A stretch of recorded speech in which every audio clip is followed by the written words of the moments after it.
¿Qué tal? ¿Cómo estamos? Buenas noches. Un placer saludarles. Soy Fernando del Rincón, ya de vuelta por aquí en esta semana número 54. Es decir, un año ya. Cumplo un año transmitiendo en vivo desde este estudio que está en mi casa. Así que, bueno, ¿quién lo iba a imaginar, no? Cuando empezamos a transmitir desde aquí por el tema de la pandemia, que íbamos a llegar a un año transmitiendo aquí y que tristemente tendría yo que decirle que a pesar de la vacuna y a pesar de los esfuerzos que se están haciendo en muchos lugares para que se avance precisamente en la vacunación, aún la cantidad irresponsable de gente que hay en el planeta es vergonzoso. Vergonzoso a niveles absurdos. Y lo estamos viviendo, y se lo digo de primera mano, en Miami. Sí, lo vivimos en Miami. Lo vivimos con retrógrados adolescentes que con el pretexto del Spring Break han invadido las playas sin tomar ninguna de las medidas recomendadas para no, olvídese usted de enfermarse, para no contagiar a las demás personas y matar más seres humanos, que ya muchos se han cobrado. Un año después de habernos encerrado en nuestras casas, de habernos aislado de nuestros seres queridos en otros lugares, en otros países, aún la inconsciencia predomina en muchos de los casos. Insólito, indignante, absurdo. ¿Qué es lo que hemos aprendido de la pandemia? Que no hay manera de evolucionar cuando no se tiene la educación y la conciencia. Que no hay manera de valorar la vida de otro si la de uno no está en peligro. Qué pesimista es Fernando del Rincón. No soy realista. Y hay muchas cosas buenas que hemos descubierto de la pandemia y muchos seres humanos maravillosos.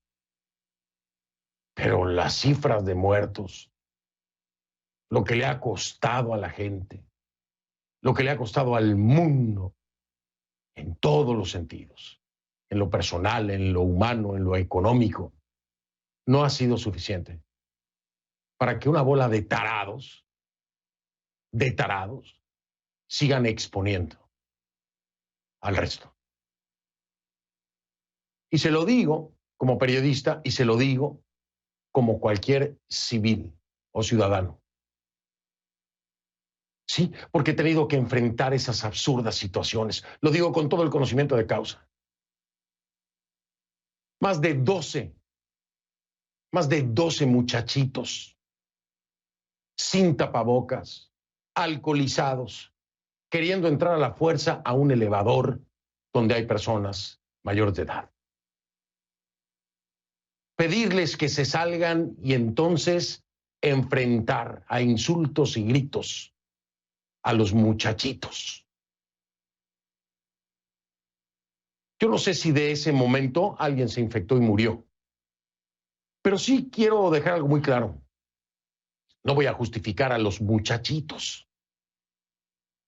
No los voy a justificar, pero ¿y los padres? ¿Y qué les han inculcado a estos retrógrados? Porque muchos de ellos se comportan de acuerdo a lo que han visto en casa. Sigamos así, no importa que siga muriendo gente. Y hasta que no le toque en casa, entonces tal vez no aprenda. Pero eso es lo que es el día de hoy. Eso es lo que hay aún en esta humanidad maravillosa en la que vivimos.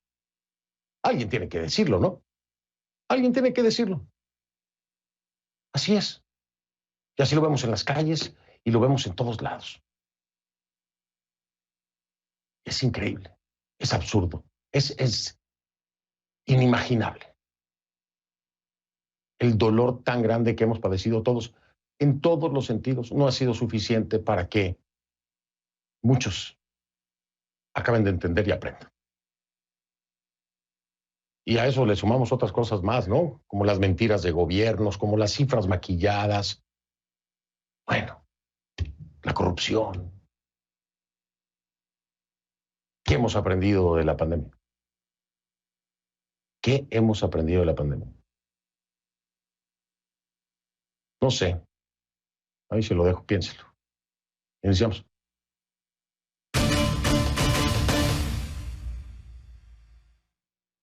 Le pido, por favor, que a partir de este momento me acompañe utilizando la etiqueta numeral Conclucovid Real MX de México.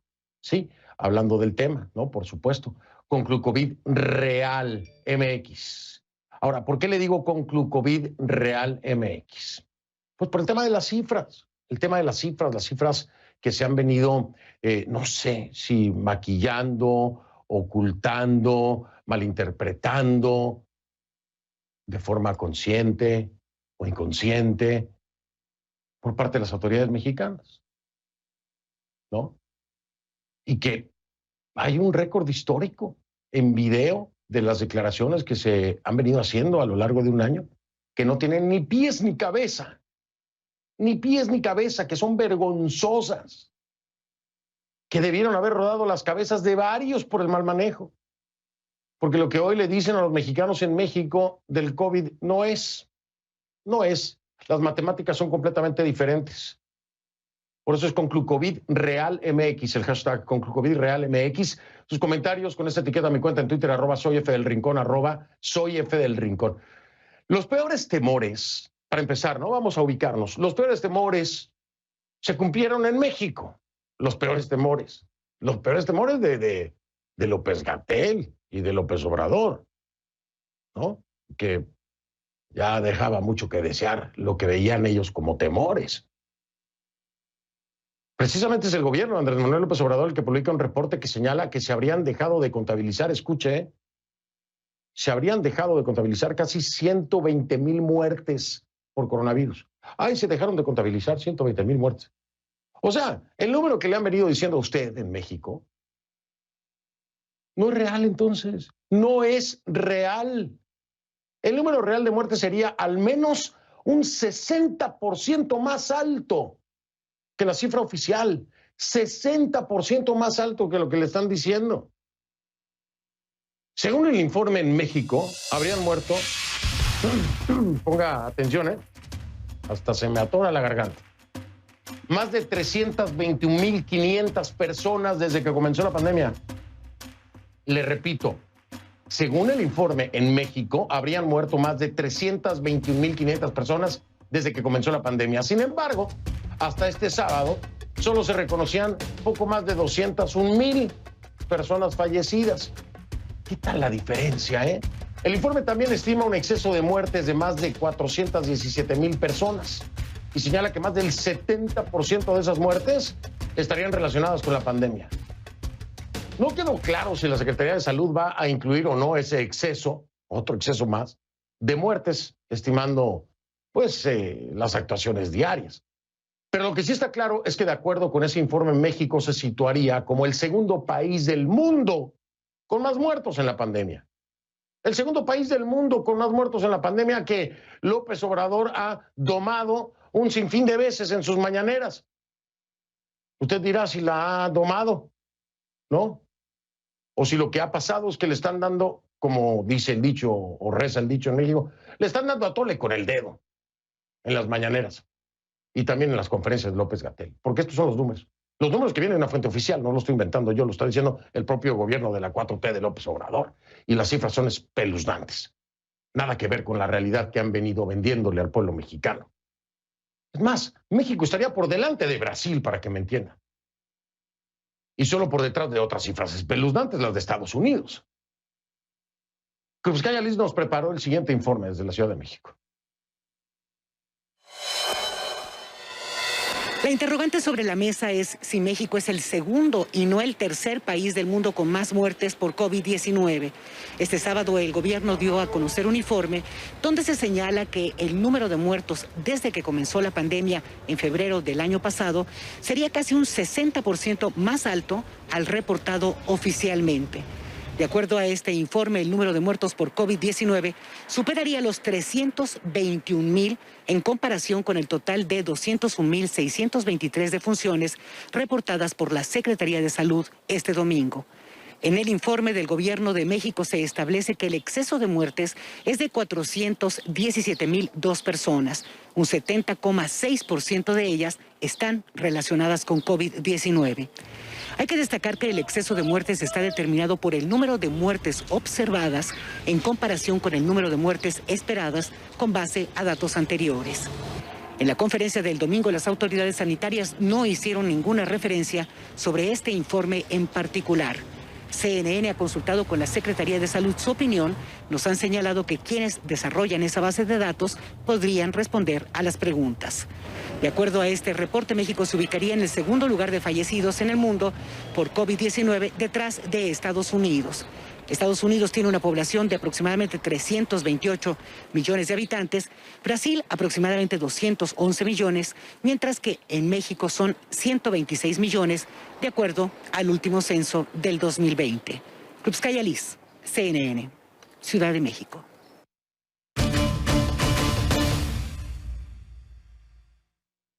Quiero dar la bienvenida a, bueno, es un viejo conocido, por supuesto, a nivel personal, pero ahora es diputado federal, es el presidente de la Comisión de Cultura y Cinematografía, es Sergio Mayer Bretón.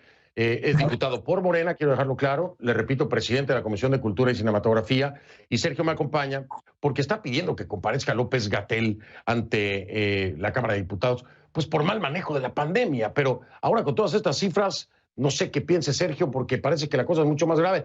Sergio, qué gusto saludarte. ¿Cómo estás, hermano? Un abrazo. Querido Fernando, después de tantos años, qué gusto saludarte y gracias por dejarme compartir con tu gran audiencia. Les mando un saludo con mucho cariño desde Ciudad de México. Gracias a ti, Sergio. De verdad, sí, muchos años, pero bueno, siempre de alguna u otra forma enterados de cómo está uno y cómo está el otro. Sergio, esto que estamos viendo, las cifras que estamos viendo, el comportamiento de López-Gatell, parece, no sé, un teatro del absurdo, además de un humor negro, pero muy, muy negro para los mexicanos. Tú dices, oiga, venga a comparecer. ¿Por qué? Bueno, por el comportamiento de López-Gatell, todavía con un supuesto alto grado de capacidad de infectar, caminando por la Condesa, él mismo lo confirma. Pero ahora mira las cifras, Sergio, ¿qué piensas?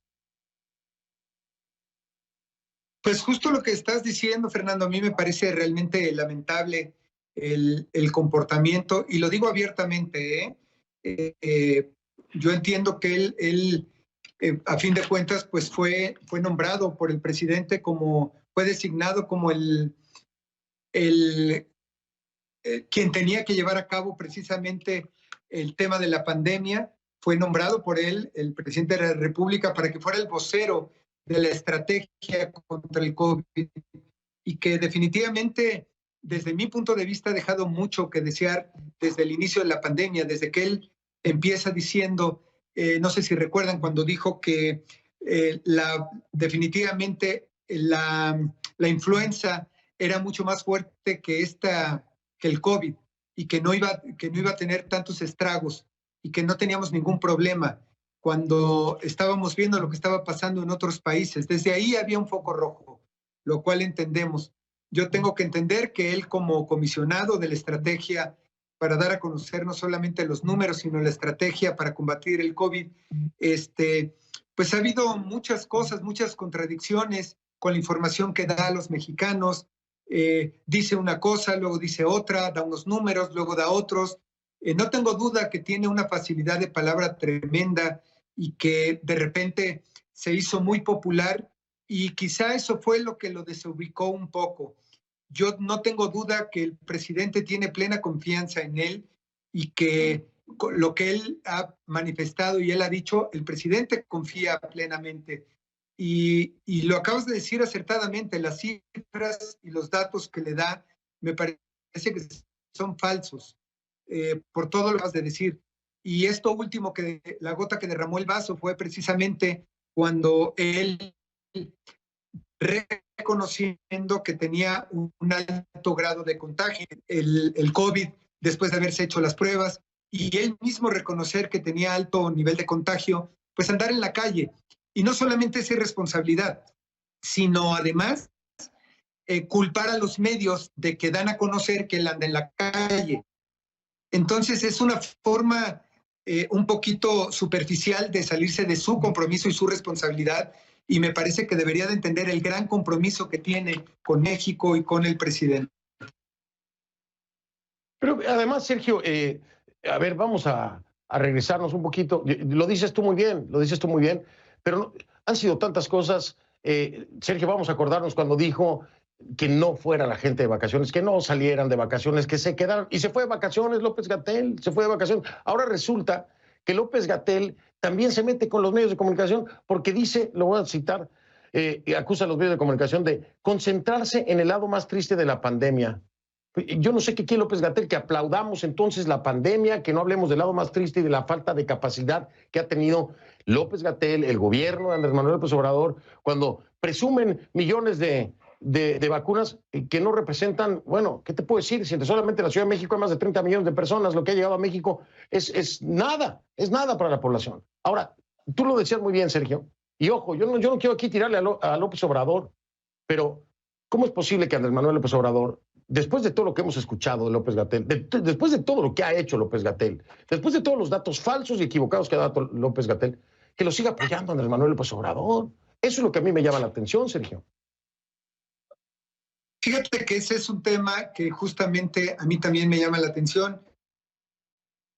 Yo estoy convencido que el presidente Andrés Manuel López Obrador está tratando de llevar que evidentemente él no es un experto, y el experto en teoría tiene que ser el subsecretario de Promoción de la Salud y Prevención de la Salud, que es Hugo López-Gatell.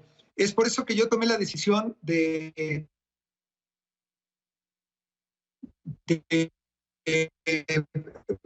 meter. Tener un poco de problemas ahí con la comunicación con Sergio.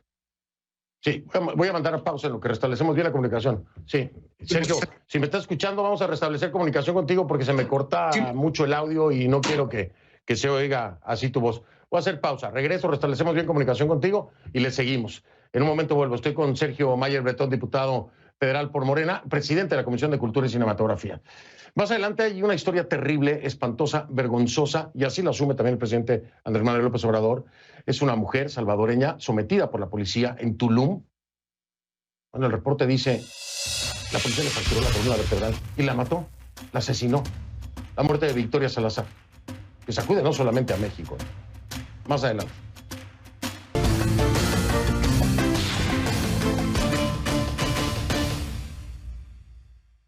Estamos de vuelta, continúo con Sergio Mayer Bretón, diputado por Morena y presidente de la Comisión de Cultura y Cinematografía, quien está pidiendo a López-Gatell que comparezca ante la Cámara de Diputados. Y le preguntaba yo a Sergio, me explicaba. Le digo, oye, Sergio, y te lo digo de nuevo, ¿por qué López Obrador lo sigue aguantando ahí? Yo no entiendo, no acabo de entender.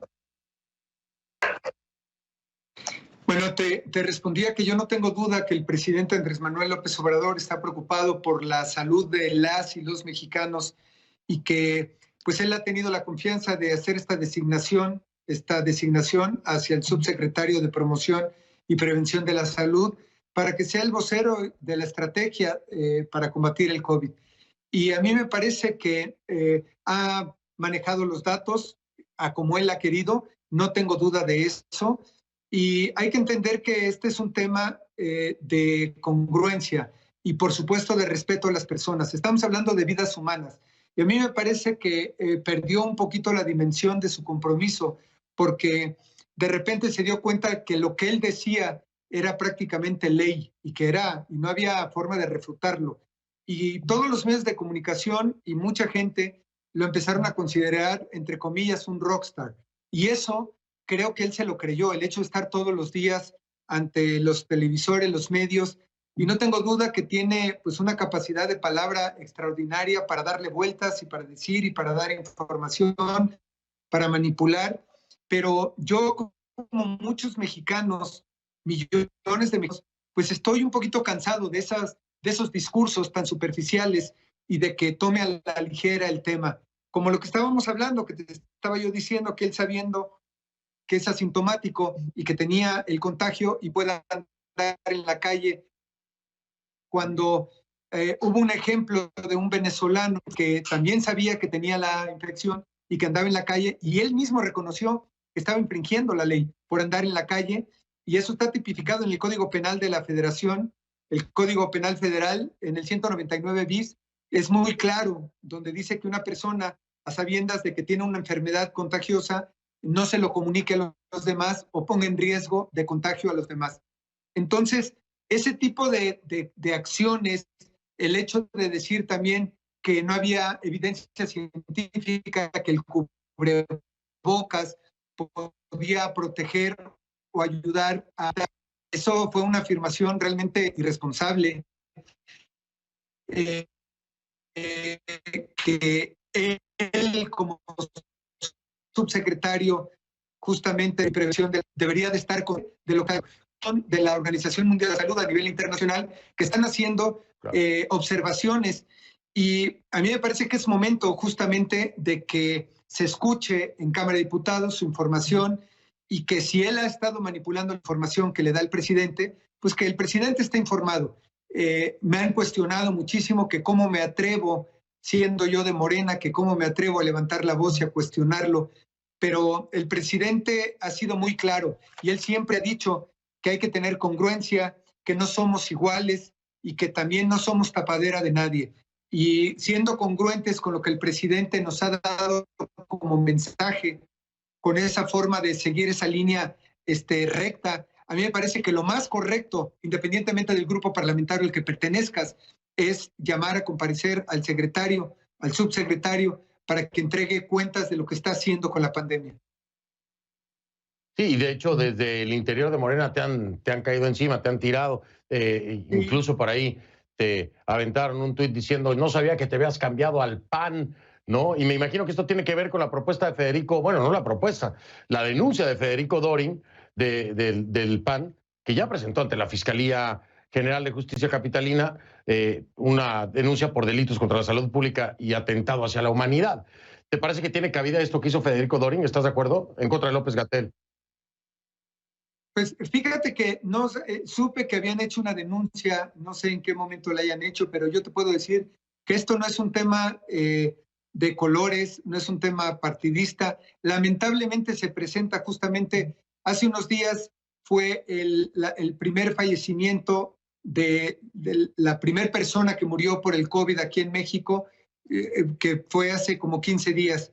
Y quiero también externar que lamentablemente se está dando en vísperas de las elecciones, y que yo espero y que entiendan que esto no es un tema de partidos ni de colores, aunque yo sé que todo se politiza y que la oposición lo va a querer llevar agua a su molino, pero que entiendan que estamos hablando de vidas humanas, independientemente de votos, estamos hablando de vidas humanas. Estamos hablando de que ya rebasamos los 200,000 fallecimientos, digamos oficiales, porque ahorita ustedes están dando otra información, que son 200,000 familias que han sufrido precisamente los embates del coronavirus, y sin hablar y sin tocar el tema también de la afectación económica que ha sufrido nuestro país. A mí me gustaría hacer hincapié, y no sé si ustedes recuerdan que hace un año exactamente yo subí un video solicitándole al presidente que pusiéramos mucho énfasis en lo que venía. Todavía no teníamos el impacto que se tenía, todavía no teníamos ningún fallecido, y yo subí un video solicitando que armáramos una estrategia importante para poder hacer un rescate a la economía de lo que iba a pasar en nuestro país, y también una observación para que estuviéramos prevenidos con el tema de salud, porque venía para acá y también lo comenté en ese video, también fui duramente criticado, pero ahí está el video y lo pueden encontrar, en donde yo solicito que nos pongamos a trabajar precisamente. Ojalá tenga eco, Sergio. Hay mucho que cuestionarle a López-Gatell, y por supuesto Andrés Manuel López Obrador va a tener que ver las cosas como son y decirlas, porque es evidente, ya no hay manera de esconderlo. Oye, me tengo que ir, Sergio, te mando un fuerte abrazo, te agradezco que me hayas acompañado, me da gusto verte y verte bien, muy amable, y qué bueno que tengas esa perspectiva, es un tema humanitario, no político, así deberían de verlo todos. Gracias, Sergio. Gracias, les mando un fuerte abrazo, saludos a toda tu audiencia. Gracias igualmente. Sergio Mayer Bretón, diputado por Morena, presidente de la Comisión de Cultura y Cinematografía, me acompañó. Vamos a hacer una pausa, regresamos. Este caso es terrible, es espantoso. Es una mujer salvadoreña sometida por la policía en Tulum, Quintana Roo. Le fracturan la columna vertebral, la mataron, la asesinaron. La muerte de Victoria Salazar. Ya regreso. Le pido que a partir de este momento me acompañe utilizando la etiqueta numeral ConcluVictoria. El hashtag es ConcluVictoria. Sus comentarios, por favor, a mi cuenta en Twitter, @soyfdelrincón, @soyfdelrincón, ConcluVictoria. Es el hashtag. Es un hecho que nos llena de pena, de dolor y de vergüenza. Así de contundente se mostró el presidente Andrés Manuel López Obrador por la muerte de una mujer salvadoreña a la que identificó como Victoria Esperanza Salazar y que falleció este sábado en Tulum durante un operativo policial tras ser sometida por 4 agentes. En palabras de AMLO, la mujer fue brutalmente tratada y asesinada. El incidente quedó captado en videos que circulan en redes sociales y que por supuesto despertaron indignación entre los usuarios. En los videos se puede ver a una mujer en el suelo durante lo que parece ser un arresto, cuando otra mujer policía, pone su rodilla sobre el cuello y la espalda de la detenida junto a otros uniformados, hombres. Después se escucha el que parece ser un grito de la detenida. En los videos no queda claro qué sucedió antes de la interacción entre los policías y la fallecida.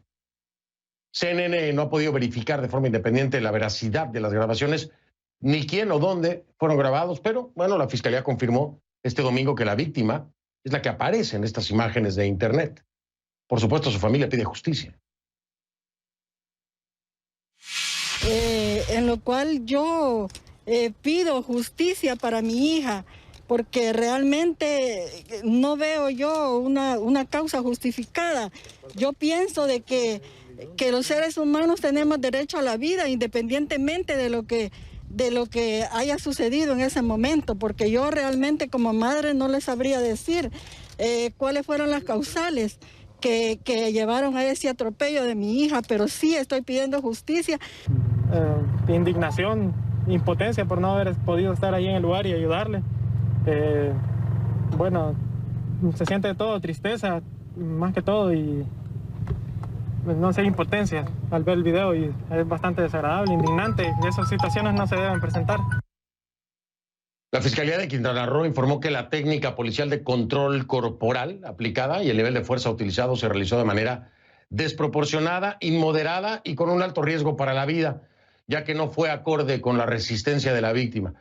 Un fiscal ejerció acción penal en contra de los 4 policías municipales por su probable participación en hechos de feminicidio, y este lunes ingresaron a un centro de detención y a disposición de un juez de control. CNN está intentando establecer si los sospechosos ya cuentan con defensa legal. Como le decía, Andrés Manuel López Obrador lamentó y sentenció lo ocurrido. Escúchenlo. Es un hecho que nos llena de pena, de dolor y de vergüenza.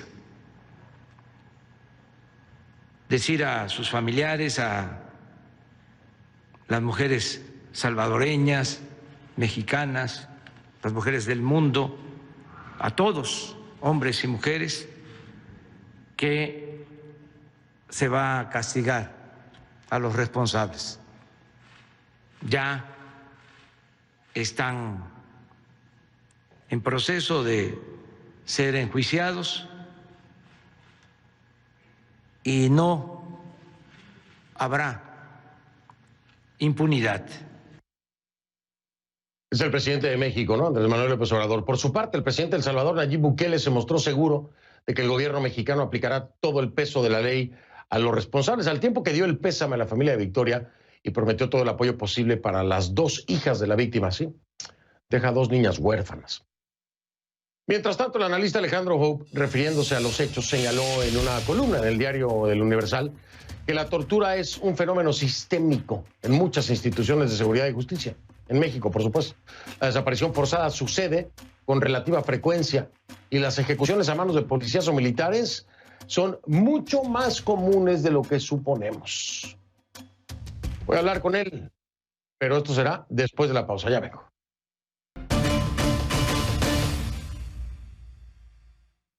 Le doy la bienvenida a mi invitado, es Alejandro Ope, analista de seguridad y columnista del diario El Universal en México, que hoy saca, Alejandro, bienvenido, hoy sacas una columna, bueno, para los que somos mexicanos, que conocemos la historia de nuestra policía y militares y, en fin, fuerzas de seguridad, sabemos que no es algo nuevo.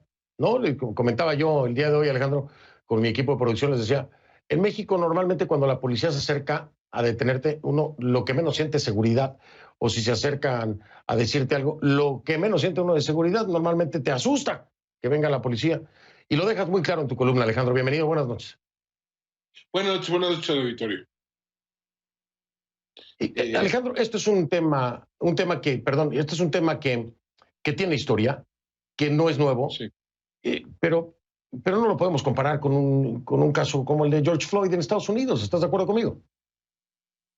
Bueno, pues, a ver, hay una larga historia de brutalidad policial en México, ¿no? El año pasado, justo casi al momento en que se agudizaban las protestas luego de la muerte de George Floyd en Estados Unidos, se dio un caso muy sonado en México, en Jalisco, donde un joven albañil fue detenido por policías municipales en Jalisco y amaneció muerto al día siguiente, ¿no?